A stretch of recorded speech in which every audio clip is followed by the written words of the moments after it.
Alright, here we got upcoming plans for patch 0.2.1, and at a quick glance, it looks like it's going to be pretty big. Here we have endgame rewards. When setting up the frequency of encounters and rewards for PoE2, we have to decide how many maps players will have to do in order to get them. After extensive play testing, we now believe that we overshot this number pretty substantially. In 0.20G, we improved the baseline experience of getting rewards for monsters and chests, but we still feel like you don't get enough of those exciting spike moments when something very powerful or valuable drops. There actually are some very cool items fine, but you don't ever find them because they are incredibly rare.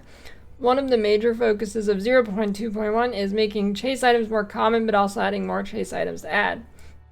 That's pretty big. I guess they're going to add more good uniques, because right now in PoE2, the vast majority of uniques are just like utterly useless. And people say that about PoE1, but actually in PoE1, like, most uniques have some sort of purpose, even if it's just some okay leveling item or whatever. Like, a lot of uniques in PoE2 are just useless, for lack of a better word. Unique items. We are going to be significantly improving both the drop rates of the incredibly rare unique items we already have, as well as adding a bunch of new exciting and chase uniques that'll take your builds to new heights. We are also buffing some of the rare uniques that were intended to be chased but didn't live up to that standard. You should definitely see more chase uniques than before, and we'll be doing a post showing off some of the new uniques next week. Okay, I mean, it's good. I hope they're not, like, taking this in, like, a super power creep kind of way, but I guess if they're chase uniques, it's fine anyways, as long as they're actually rare. Crafting socketables. One of the issues that we have with the socketable crafting system at the moment is that by the time you get to the endgame, there isn't really anything new or exciting to find a socket in your gear. Resistant attributes are great to help with solving problems in the early game, but in the endgame, ideally you should be swapping all these out for more interesting and powerful mods. In 0.2.1, we're adding 22 new runes, 14 new soul cores, and 7 new talismans. These cover a full spectrum from being powerful to insane, but are rare to find. You'll certainly want to use them over the normal base set of socketables. Yeah, that could be good, because I feel like the majority of endgame runes and socket stuff, pretty much 80% of it boils down to using the runes to either increase energy shield and evasion on your armor, or increase the physical damage on your weapons. So that should be good and introduce some new variety there. Hey you, want to learn backend web development for real? Whether it's Python, Go, TypeScript, you'll learn web development from start to finish with boot.dev.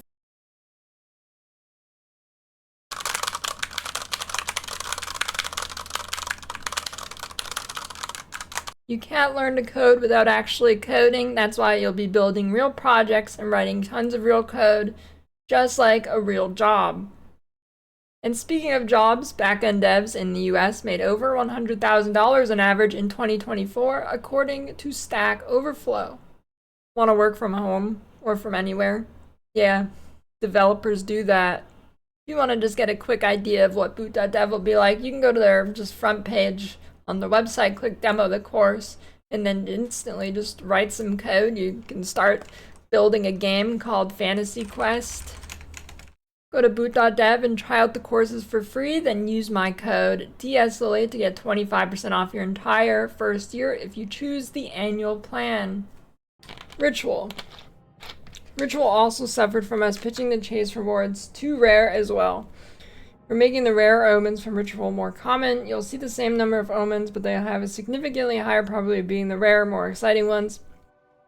Yeah, at the start of this patch, I believe they mentioned making omens more common. I didn't see a single actually good one the entire league. Not that I was doing a ton of Ritual, but I did enough that I felt like I should have seen at least one. More casual players definitely never getting one. Hopefully this is a step in the right direction. Corrupted essences. Increasing the commonality of getting corrupted essences when using vol orbs on monsters trapped in essences by approximately 6 times. I got 1 or 2 of these. Again, wasn't really focusing on it though. Rogue exiles. Just didn't have enough unique items, so we're increasing the frequency that rogue exiles have, and thus drop unique items by approximately 3 times. Yeah, Rogue Exile seemed to be in a pretty sorry state. We'll see how this does, but I don't know, I feel like it's kind of hard to, because if you give them some like crazy unique and they just like delete a player or something. I don't know, most of the Rogue Exiles I saw just like drop like nothing. A couple items that were like blue, maybe a rare.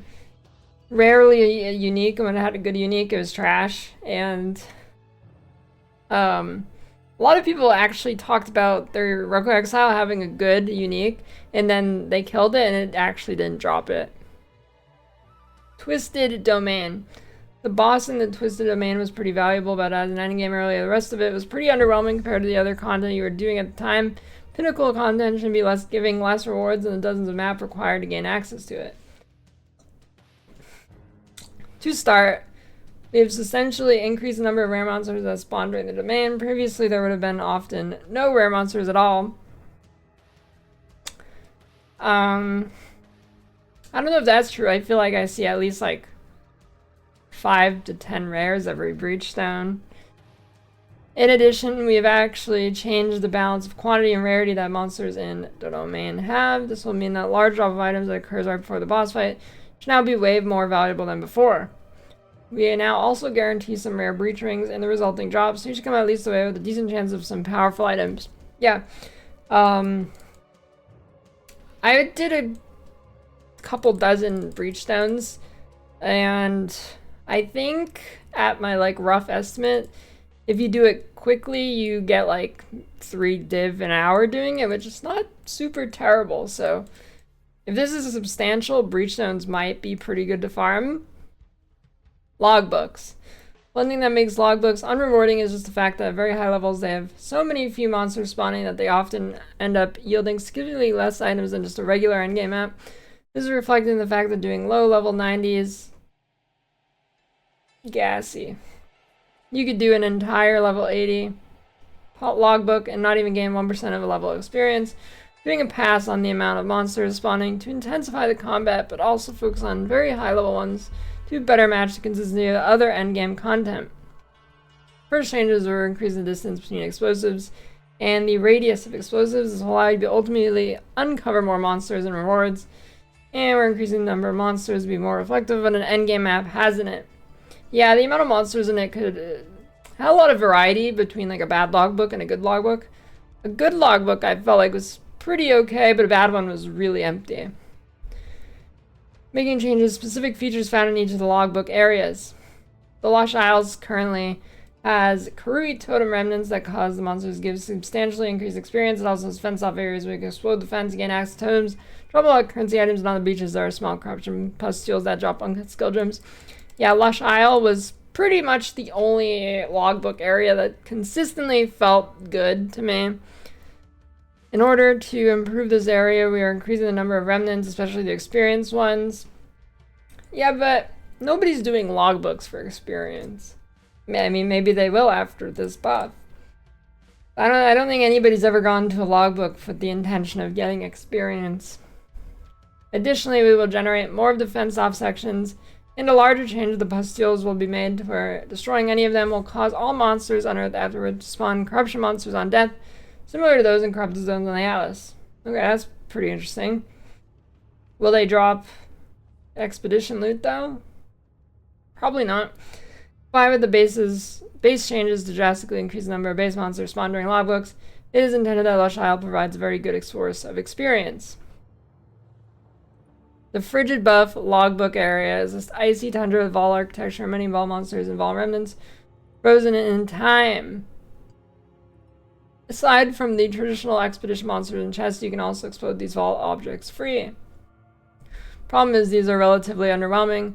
There are a few monsters and they're just not more rewarding than normal expedition monsters. On top of that, the remnants just cause the monsters' drops to be corrupted, which is more arguably a downside than otherwise. Couple changes here. Top of the Vol monsters are going to have Vol bosses frozen in time, standalone map bosses that can be broken out and fought. All remnants will apply to them as normal. All remnants that cause items to drop corrupted are being reworked.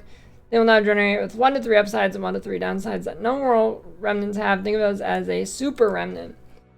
Oh yeah, I've done that map a couple times and I just didn't really know what they do. I just figured they didn't really do anything. And I guess I was right.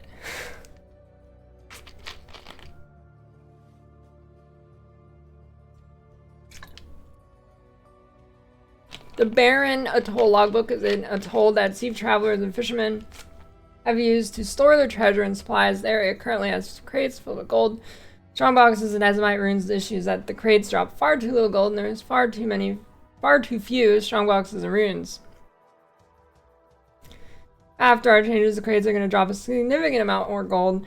We're going to generate a lot more strongboxes, and by a lot I mean over 10 times as many, of which could be unique strongboxes too. The azimite runes, aside from already adding rarity to all unearthed monsters, will now drop 2 to 4 additional runes instead of the existing one.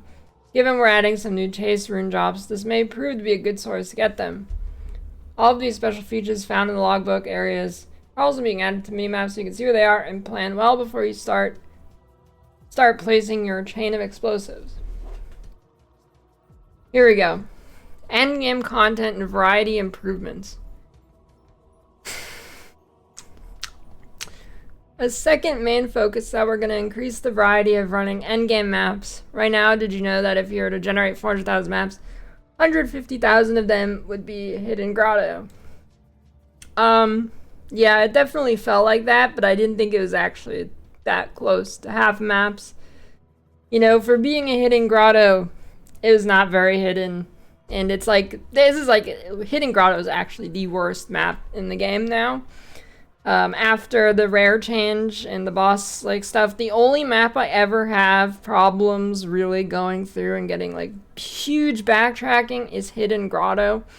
The boss is just always in the most inconvenient spot, either hidden in some corner of the map, which is easy to miss, or it's somewhere in the center, which is also easy to miss. I take Mire every day over Hidden Grotto at this point. Hidden Grotto is just terrible. We are certainly sick of running that area and fighting that same boss on repeat. The intention here is to normalize the frequency that different maps and those boss fights appear in the atlas. This will make things feel far less repetitive than playing the endgame, especially over many hours. Yeah, the worst thing ever is I'd go do 3 towers to get a super juiced area, and then damn, half the maps are Hidden Grotto, dude. Citadel spawning has been adjusted. Now whenever a citadel is generated on the atlas, it ensures that it generates the other 2 types of citadels near it. Well, that's a pretty big change. This will prevent cases where we have seen that players would do the whims of random generation, get many of the same citadel, one after another, and never be able to fight Arbiter, especially when not in a trade league. Yeah, it's interesting. So you always get a full set now. Both these changes to Atlas lights won't apply to the areas of the Atlas we've already revealed. In order to get the improvements, you need to explore further away into parts that aren't generated yet.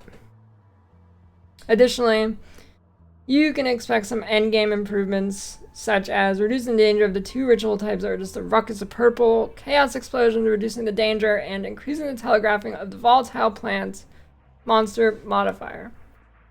Yeah. Combined, these were responsible of over half of all player deaths in the endgame. Yeah, I think the number is something like 55 or 54%. And now when you take into account that Chaos Inoculation is a pretty common build defense option. So these cannot actually kill people with CI. And it was probably 70 to 80% of people who died to it if they're not CI. Pretty much there's 2 things I died to. I guess 3. 3 things I died to in the current state of PvE2. Number 1, volatile plants, if I'm not CI. Number 2, a rare monster that happened to get really bad mods, and it is also a map with big dangerous modifiers. Number 3 is going potato mode and messing up a mechanic on an endgame boss like Arbiter. And most of them were volatile plants. Now, I don't really have a problem with a dangerous modifier, but it's kind of stupid that the most dangerous thing in the game is this tiny purple ball that will chase you around and, not very fun to play against. We're also lowering some of the more dangerous map modifiers like elemental penetration to be more in line with others. That's pretty good. Elemental pen 25 baseline is just crazy. I'd skip that every single time.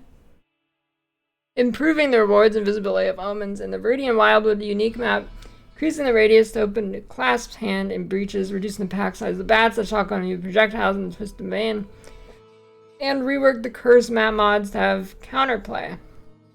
These are just some of the more isolated improvements coming. Trial of Sekhemas.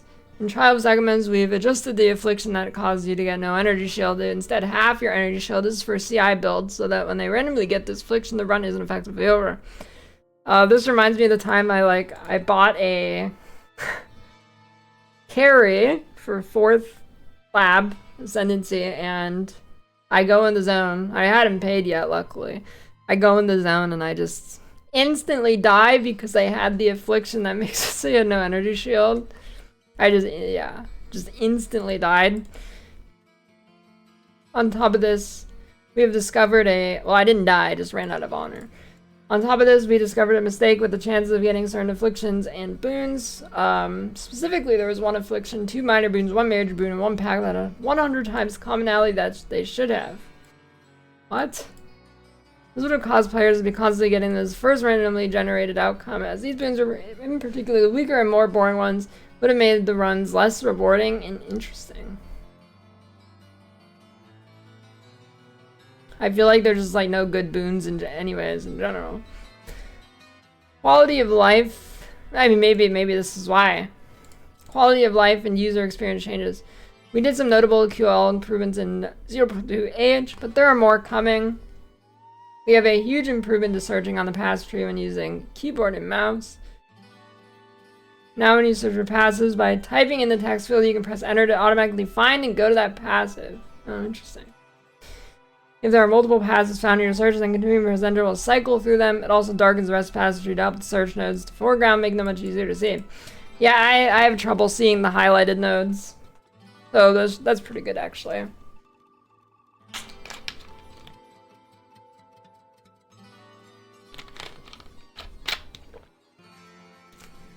A huge request has been that we invert the display of tier X on items when using advanced item display. This is so that you can immediately identify if the modifier is the best it can be on an item. This is more for advanced endgame players, but it's very important to be able to quickly assess the true power of an item, or if it's an appropriate crafting base. We're swapping this back to work the same way as PoE1. Yeah, I've complained about this since day 1 of this game. It made no sense why they flipped it. If you know tier 1 is, if tier 1 is the highest, you always know that is the best. When different modifiers have different modifier pools, you don't know if tier 12 or tier 6 is the best, or, never made sense to me. This is actually one of the things, people are like, no, it makes more sense the new way. I'm like, no, it doesn't. On the Alice, when you hover a map, it will separate the categories of mods displayed, so you can easily see where the modifiers are coming from. Specifically, you can now determine if they're from corrupted or cleansed influence in one category, towers in another. Make it clear when looking for specific modifiers like +1 in corrupted influence areas. There's also performance improvement coming. We are optimizing the physics on monsters and NPCs across the game. This is making them significantly cheaper and will use less CPU-bound bottlenecks on performance. This issue isn't prevalent everywhere, but is more common in areas with lots of humans, such as Ferret in Act 2. Freightthorn in Act 1 will continue to optimize these incrementally, and every patch we find the suboptimal cases. The physics I want to see fixed is enemy collision with players, and player-to-player collision is pretty rough too. I think that's one of the #1 issues the game has, is the collision is just poop slop. Improvements to cosmetics panel, yeah. Hoping to deploy this at the end of next week, but are keeping it as flexible as it might fall into the week afterwards. Alright, well, I mean, this was pretty girthy. Pretty girthy mid-league patch. Looks overall good. I mean, everything looks pretty good to me. Definitely a pretty big step in the right direction. Maybe on a scale of bigness, 10 is the max big. Maybe this is like a 3 to a 4. So, I mean, certainly for a random mid-league patch. Pretty girthy patch. Pretty girthy.